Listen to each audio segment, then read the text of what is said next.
Super India news TV में आपका स्वागत है। मैं हूं राजेश आर्य। आइए देखते हैं आज का विशेष समाचार। आत्मघाती साबित होने वाली उदारता। राजीव गांधी के हत्यारों की तरह अन्य दोषियों की रिहाई की मांग तेज हो रही है, तो सुप्रीम कोर्ट के कारण। इस पर आश्चर्य नहीं कि सुप्रीम कोर्ट की ओर से राजीव गांधी हत्याकांड के 6 दोषियों को रिहा किए जाते ही शिरोमणि गुरुद्वारा प्रबंध कमेटी यानी एसजीपीसी और शिरोमणि अकाली दल ने यह मांग तेज कर दी कि जैसे इन 6 दोषियों को रिहा किया गया, वैसे ही पंजाब के 9 दोषियों को भी रिहा किया जाए। इनमें से एक पूर्व मुख्यमंत्री बेअंत सिंह का हत्यारा बलवंत सिंह राजू आना भी है। राजू आना की फांसी की सजा इसके बावजूद उम्र कैद में बदली जा चुकी है कि उसने दया याचिका भी दायर करने से मना कर दिया था।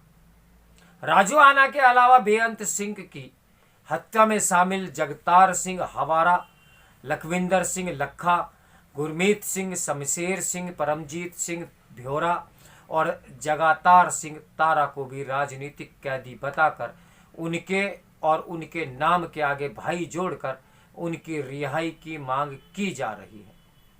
इसके अतिरिक्त 1990 में दिल्ली एवं कर्नाटक में बम धमाके के दोषी गुरदीप सिंह खैरा की भी रिहाई मांगी जा रही है। एक अन्य दोषी देवेंद्र पाल सिंह भुल्लर वह भी है। भुल्लर ने 1995 आतंकवादी विरोधी फ्रंट के चेयरमैन मनिंदर जीत सिंह बिट्टा को मारने के लिए धमाका किया था। इस धमाके में 9 लोग मारे गए थे। इन सब की रिहाई की मांग कोई फौरी मांग नहीं है। एसजीपीसी ने इन दोषियों की रिहाई के लिए प्रधानमंत्री को चिट्ठी भी लिख दी है। एसजीपीसी ने चंद दिनों पहले अपनी वार्षिक आम सभा में यह प्रस्ताव पास किया कि आगामी 1 दिसंबर से इन कथित राजनीतिक कैदियों की रिहाई के लिए आंदोलन तेज किया जाएगा। इस आंदोलन में शिरोमणि अकाली दल की भी भागीदारी हो सकती है। ठीक वैसे ही जैसे राजीव गांधी हत्याकांड के दोषियों को रिहा करने के लिए तमिलनाडु सरकार समेत कई अन्य संगठन सक्रिय थे। ऐसे होने के आसार इसलिए हैं क्योंकि शिरोमणि अकाली दल ने बेअंत सिंह के हत्यारे बलवंत सिंह राजू आना की बहन कमलदीप कौर को संगरूर के लोकसभा उपचुनाव में अपना प्रत्याशी बनाया था। सुखबीर सिंह बादल ने उन्हें चुनाव मैदान में उतारने का कारण सिख कैदियों की रिहाई की आवाज बुलंद करना बताया था। उनका कहना था कि जैसे पंजाब ने एक मौका केजरीवाल को दिया, वैसे ही एक मौका कमलदीप कौर को भी दिया जाए। संगरूर की जनता ने यह मौका तो नहीं दिया, लेकिन शिरोमणि अकाली दल की सेहत पर कोई असर नहीं पड़ा। पता नहीं एसजीपीसी और शिरोमणि अकाली दल की ओर से 9 दोषियों को रिहा करने की जो मांग की जा रही है, उस पर केंद्र सरकार क्या फैसला लेगी। लेकिन इतना तय है कि राजीव गांधी की हत्या के दोषियों को रिहा हो जाने से इस मांग पर बल दिया जाएगा। इसके भी आसार हैं कि आजीवन कारावास की सजा काट रहे 9 दोषियों के स्वजन अथवा उनकी ओर से एसजीपीसी अथवा शिरोमणि अकाली दल सुप्रीम कोर्ट पहुंच जाए।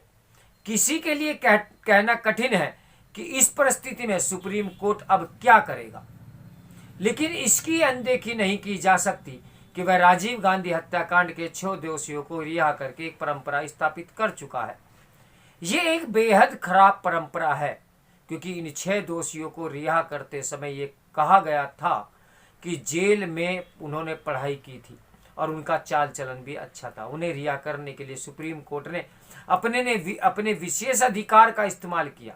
उसने इसी विशेष अधिकार का इस्तेमाल इसी साल मई में राजीव गांधी हत्याकांड के एक अन्य दोषी को रिहा करते समय भी किया था। इस तरह उसने 6 माह के अंदर राजीव गांधी हत्याकांड के 7 दोषियों को रिहा कर दिया। इनमें 4 श्रीलंका के नागरिक हैं। फिलहाल इस प्रश्न का भी कोई उत्तर नहीं कि यदि श्रीलंका उन्हें अपना नागरिक मानने से इनकार करता है तो उनका क्या होगा। सुप्रीम कोर्ट की ओर से जो 7 दोषी रिहा किया गए, उनमें 4 को फांसी की सजा दी गई थी, लेकिन दया याचिकाओं पर फैसला लेने में देरी का हवाला देकर उसे आजीवन कारावास में तब्दील कर दिया गया। स्पष्ट है कि इन 7 में से 4 पर तो 2 बार दया दिखाई गई। एक बार उनकी फांसी की सजा को आजीवन कारावास में बदल दिया गया और दूसरी बार उन्हें जेल से रिहा कर दिया गया। क्या देश के पूर्व प्रधानमंत्री समेत 15 लोगों की जघन्य तरीके से हत्या करने वालों पर दया दिखाने की जरूरत थी? प्रश्न यह भी है कि यदि कोई हत्यारा जेल में पढ़ाई कर लेता है और वहां अच्छा व्यवहार करता है तो क्या उसे समय से पहले रिहा कर देना चाहिए? एक प्रश्न यह भी है कि क्या अब ऐसे अन्य दोषियों को यह कहते हुए सुप्रीम कोर्ट पहुंचने का अधिकार नहीं मिल गया कि जैसे राजीव गांधी के हत्यारों को रिहा किया गया वैसे उन्हें भी रिहा किया जाए, क्योंकि उन्होंने जेल में रहते हुए पढ़ाई कर ली और उनका चाल चलन भी अच्छा रहा है। क्या इससे बड़ी विडंबना और कोई हो सकती है कि पूर्व प्रधानमंत्री की हत्या के दोषियों को रिहा किए जाने के बाद पंजाब के पूर्व मुख्यमंत्री की हत्या के दोषियों की रिहाई के लिए माहौल बनाया जा रहा है? इस माहौल के लिए यदि कोई सबसे अधिक उत्तरदायी है तो वह है सुप्रीम कोर्ट। उसने राजीव गांधी के हत्यारों के प्रति जो अनावश्यक उदारता दिखाई वह विधि के शासन का उपहास है।